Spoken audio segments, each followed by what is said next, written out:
Hello and welcome to Ways to Change the World. I'm Krishnan, and this is the podcast in which we talk to extraordinary people about the big ideas in their lives and the events that have helped shape them. My guest this week is one of the greatest living Turkish writers. Orhan Pamuk won a Nobel Prize for Literature 20 years ago, but he is prolific, complex, and his latest work, Nights of Plague, has just been translated into English after coming out in Turkey in 2021. It is set in 1901. It is a timely book because it addresses questions of pandemic and how governments deal with them, but also the birth of nations and the ends of empire. Orhan Pamuk, thank you very much indeed for joining us. The book came out in Turkey in March of 2021, in the middle of the pandemic, in the middle of lockdown. And yet, this has nothing to do with coronavirus. It is to do with plague in 1901. It's an extraordinary collision of events that made that happen, isn't it? I began to think about this book almost 40 years ago. My first take, at first I was thinking about writing a plague novel set in medieval Ottoman times. I thought plague would dramatize the events and will give me a lot of deaths, a lot of people dying, and this will trigger, in a way, the individuality of my characters, and I'll have a good novel. But I was too young to write it 40 years ago. Another 20 years, I spent writing a plague novel, essentially criticizing Orientalist Western perceptions of Turks, Ottomans, Muslims, whoever, whatever you call them, being fatalistic, because as I was writing my White Castle, I've read a lot of Western travelers who lived in Istanbul during the time of plague, and they all noticed the same thing. These locals, Turks, Muslims, do not care too much about the fact that it's contagious, that you should have listen to the government or pay attention to regulations of quarantine. And they were saying, well, if God had decided to kill us, what can we do? Kind of fatalistic reaction. I was perhaps too much influenced by Edward Said's Orientalism, because now my idea is a bit changed. Though Turkey in the this coronavirus pandemic really behaved like a Western country, everything, the government imposing quarantine, and 99% of Turkey's population are Muslims, listening, caring about them. So I again postponed the subject, perhaps also a bit afraid that to write about such a detailed history of medicine. This book required a lot of reading about history of medicine. So finally, I began to catch up with the book when I saw the Turkish government is getting increasingly authoritarian. And whenever there's a pandemic, people demand that government stop it. And the governments almost automatically, every place in the world, every time of history gets authoritarian.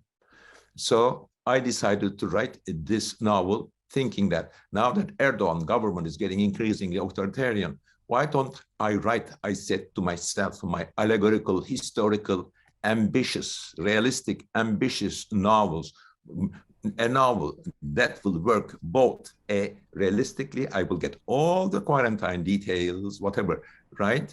And also it will be an allegorical, detailed, realistic, full, a fresco-like novel about about plague.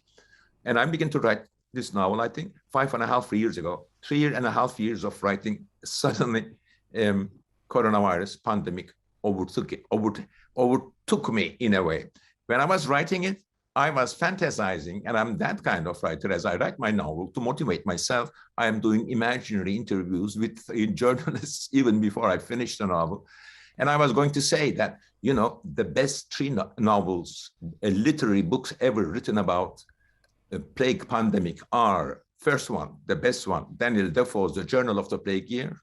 Second one, Alessandro Manzoni's The Betrothed, which is a Penguin classic, and a sort of an Italian War and Peace. And the third one, Albert Camus' Plague. And I was going to say, well, these three great novels about plague pandemics were written by authors who never experienced any plague pandemic. Daniel Defoe based his novel, it's not a novel, and a sort of an essay, biography, or essay and history kind of a book based on his uncle's notebooks. Albert Camus based on what he had probably read about this pandemic that I wrote about. And Alessandro Manzoni, just like me, wrote about 200 years and based his novel on documents and was proud of it. But I couldn't say it because I was caught by a coronavirus pandemic. So why do you think people became so compliant? Is it authoritarianism, or is it fear, or is it something else? I think in all times, let me put it this way. In 1905, in 1901, population of only 5% of Ottoman population knew how to read and write, and mostly they were Christians or Orthodox. The strong difference with medieval pandemics and today is the globe knows how to read and write. There is television, there is communication. We fear the fear of the person who is dying in Italy, the fear of the person who is burned in India. People are being buried fast, and we see people entombed in hospitals. Even if we don't know how to read and write and do not know about viruses and bacteria, we are scared in all times. And since you're not educated, it is most likely that you would associate this pandemic with God, because you haven't seen something like this before. Though once in 100 years, once in 200 years, it is normal or even automatic that a pandemic, there is a pandemic. You know, people say your novel is prophetic, statistically speaking. It's not. Once in 100 years, this kind of humanity had this kind of pandemic. But also reading so many books and PhDs, history books about all that, I was at the beginning very much scared, and I also realized that my characters did not have the fear, so I injected my fear to my characters. But on the other hand, one part of me was also optimistic, because I knew that humanity had survived all the pandemics. While in this second plague pandemic, 1/3 of humanity vanished. I was afraid that that sort of thing may have happened. Are you generally optimistic? Depending on what's coming, of course. But I think I have the basic human instinct. Even if I'm pessimistic, I do my best to find like a person finding a little bit of a water in the desert. I do my best to do some water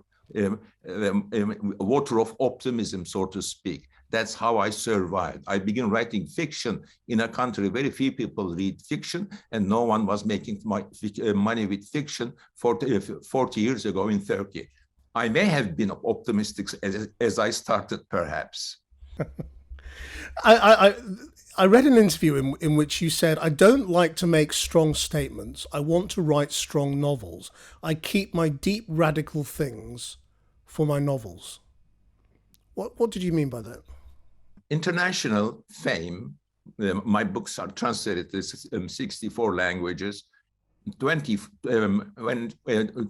years ago made me the internationally famous Turkish writer. And that, in a way, pushed me into politics, because before that, the previous generation of Turkish writers were all honorable leftists who criticize me for a sort of a bourgeois Nabokov living in upper middle class neighborhood. And I assume the pose of, yes, you're right, I'm guilty, but why don't I continue with my writing? I had this, I am perhaps notorious in Turkey for involving too much politics, but I never wanted. Also, politics takes 5 minutes of my day. I'm only busy with when I'm doing interviews, but I really care about writing beautiful novels. And but I also have my, of course, political choices, angers, and so I express them. My novels are big frescoes, especially this one. It is inevitable that my personal ethics and politics will be in it. But then outside, whenever I publish a novel, now, even in Turkey, the first question is always political, and I get angry about that. Because this novel is not just about plague. This is about nationalism and the birth of nations and the collapses of empires. How do you conceive, or how did you conceive of this novel? Good question, in the sense that novels, even the best one, even the shortest one, changes its deeper meaning as the writer writes. I thought about making this a shorter novel about the fear and pandemics, and it got bigger and bigger, perhaps because I enjoyed what I discovered. And partly the novel is based on the reports that British colonial doctors wrote back to London from Bombay and Shanghai. And they were very frank, honest reports. British colonial doctor goes to some village in India, and there is a horrible miscommunication. They are thinking that these guys are picking up the peasants to kill them, while and reporting about them. They don't know what to do. They are sometimes burning villages because they don't have lisol, they don't have too many people, evacuating villages. In towns in Bombay or in Shanghai, they're resorting to other methods of quarantine, very complex. But these doctors, and I really admire them, in a very honest way, wrote back a sort of little mini autobiographies of those days. Every day they were writing. They were available in internet, and I've read them. My novel is partly based on the reality of medical reaction to third plague pandemic. In terms of the collapse of empires, because we don't really have empires anymore, we maybe see these things, these events, as historical things that are in the deep past. We have empires, but they are not run by emperors now, and that's the major distinction, that the emperor is not a person who is elected. God has chosen him, and he is a sort of, depending on the country, God's shadow, whether he's a Kaiser, king, Padishah, Sultan, whatever. And he has religious attributes. But if he is chosen by the people, then we are in a nationalistic, secular world. Then, in old times, when there was an emperor, you would say in Turkey, I'm sure in England too, and all over the world, I'll die for my Padishah. I am going to war for my king, you know. But when emperor is not, because he is also is the shadow of God, has religious attributes, while in a secular world, a leader who is chosen by people, you would not die for him. You need a flag, and this book is about the invention of flag. You would need secular myths that you would be taught at the school, and this book is about 100 years of invention of secular nationalistic myths. You would need your own money, you would need your own nation, you would invent your own history. This is an allegorical, detailed, allegorical novel about nation building when empires which are run by sacred people vanish. It is inevitable that in order to lend meaning to people's lives, or in order to motivate people to go to military and kill other people, you need secular, nationalistic myths, legends, sacreds. And this book is partly about the invention of these secular myths. In a way, I'm now all referring to Hobsbawm's the idea of invention of tradition. You anticipated my question. So, so what I was going to... No, that was good. I mean, no, that's exactly what I wanted you to address. I mean, so do you think modern day empires also apply to things like ideas like Brexit, like populism, like Trump, you know? Empire ideas. It's not, no one would die for George Bush or this or that, but people will die for American flag, or for free speech, or for modern things, for boundaries, for the nation, for the flag. So we secularize the myths that that lend deep meaning to modern citizens' lives. Does this make writing in the modern day quite dangerous? I have been exposed to public prosecutions, trials, but not because of this situation, but because free speech is limited in Turkey. Because I have perhaps nationalists attacked me because I was critical of Turkey's treatments of Kurds in the past. It's Ottoman Empire's Armenians.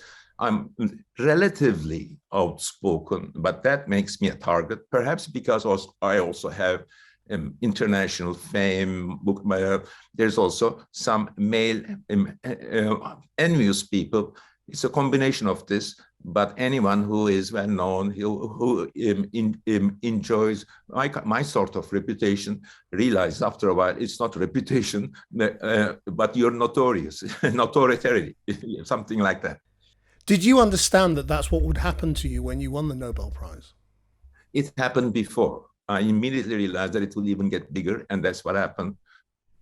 I am surviving. Don't worry about me.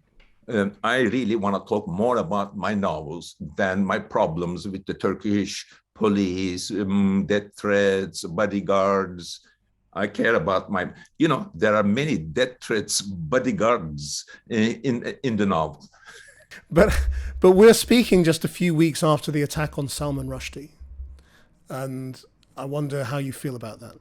I felt sorry for Salman. In fact, immediately wanted to write something about it, and I'm happy I wrote it and published internationally. And does it make you worry about your own safety? I really want to talk about my book, not my safety. I'm here in that, enjoying life, and I don't want to talk about my safety. I have bodyguards given to me by Turkish government, and I'm okay. Please don't worry about me. So I asked you how you conceive of your books, because this one especially is so complex. So can you explain to me how you think of it? I mean, do you think of it in layers, or does it unfold? Maybe I'll tell you one or two essential things that I think popular readers have some misconceptions about writing of a book, of a novel, especially if it's a long one like this one. I never conceived a novel in one day. It took me 5 years to write this novel. It's never that I have an idea for a novel and write it for 5 years. Then you research a bit, then stop and write. Again, you research a bit, stop and write. Then some time passes, you edit what you write. Then the novel changes. I argue that every novel has a secret, a deeper inner core, even which we may call the meaning of the novel. Even that meaning, this deeper core, deeper heart of the novel changes as I write it. My tendency is to write big frescoes, but I also like White Castle, New Life, shorter novels, and enjoy writing them. And You write in Turkish, obviously, but the book that is out here has been translated by an award-winning translator. Ekin Oklap is a great translator. She translates the text, then she, for the first draft, sends it to me. I go over it, suggest her. There are some technical concepts that is hard to translate back to English because those concepts don't exist in English. We always solve these problems together. I am very assured about Ekin. I used to read my English translations from first page to 500 page. Now I am relaxed. I feel safe in the hands of my translator Ekin Oklap. So you don't. So it's not a process of to and fro. It's not. Well, this is not quite right because the books. I mean, how different are the books in Turkish and English? My novels are well translated to English. What is untranslatable is, I think, it's poetry. I'm not. If my novel has lost something when it goes to English, we invent another thing that will take its place in English. I'm not worried about my translation, and this is, by my standard, is a perfect translation of my Nights of Plague. Why have you set the story on an island? Can you talk to me about the island a little bit and what where it is, what it is?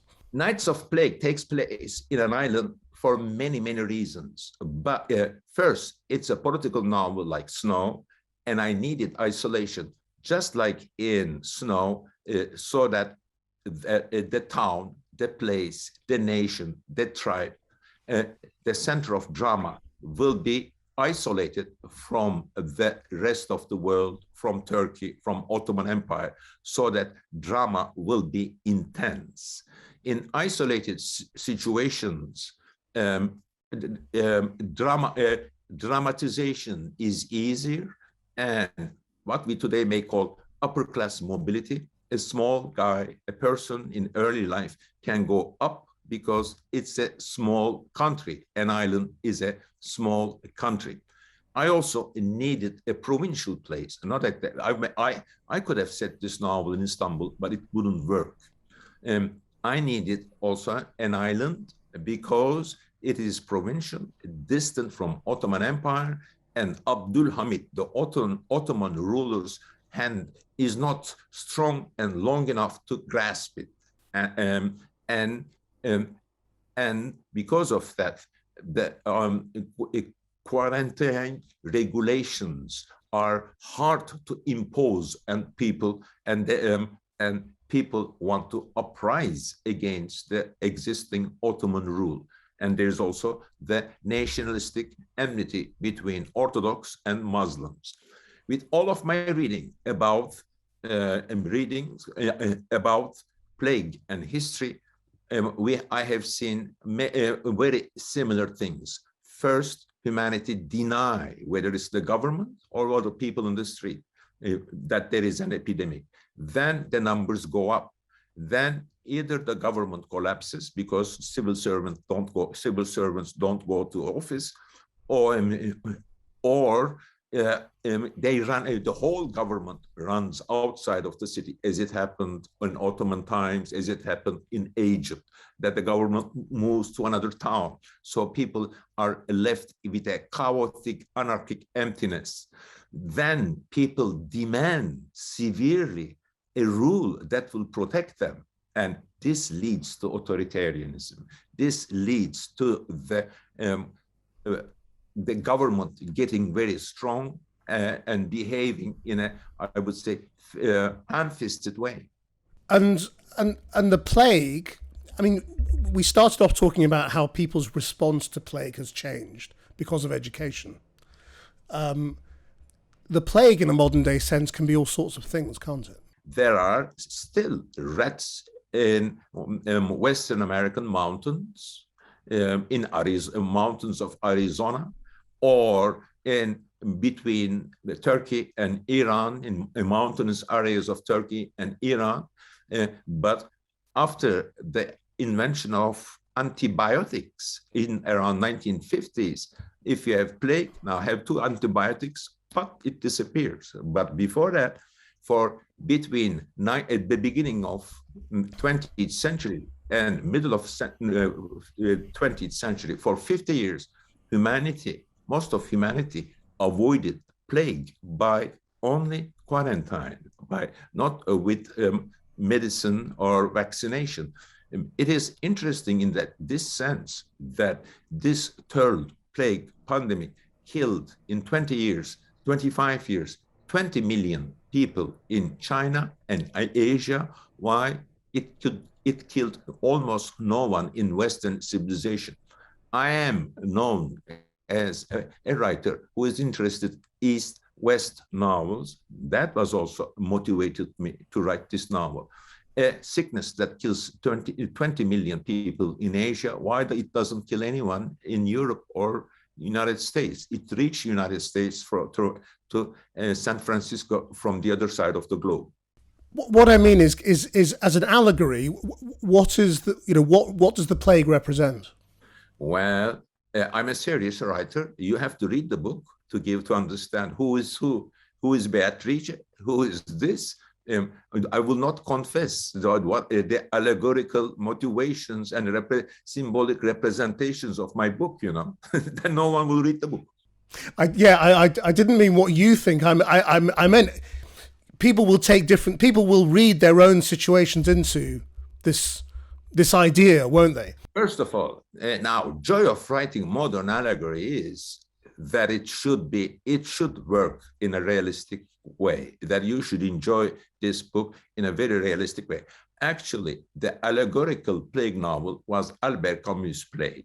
It doesn't work realistically. The novel says in Albert Camus' play, which probably takes place in 1920s, when there is a plague comes, they close the doors of the city. It's probably a city of Oran in Algeria, but there are no doors of a city. It's a big city. You cannot close its door.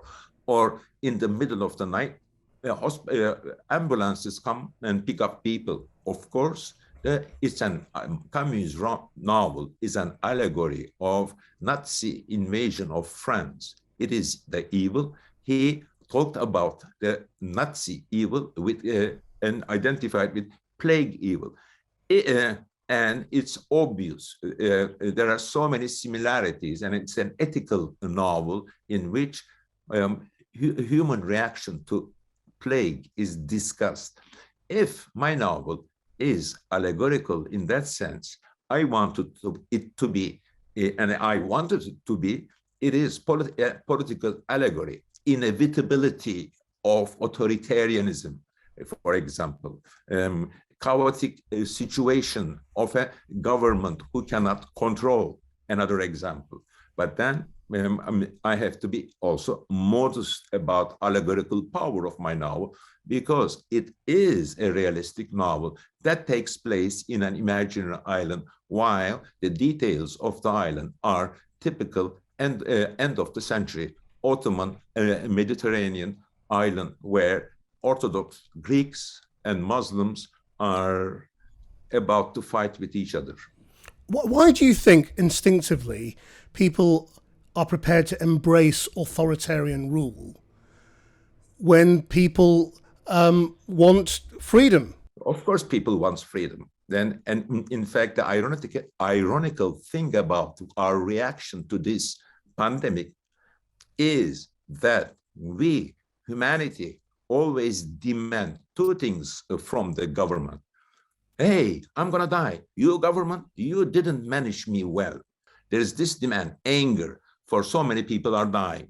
Your relative dies, you're angry. Why didn't they stop it? You demand something from the government.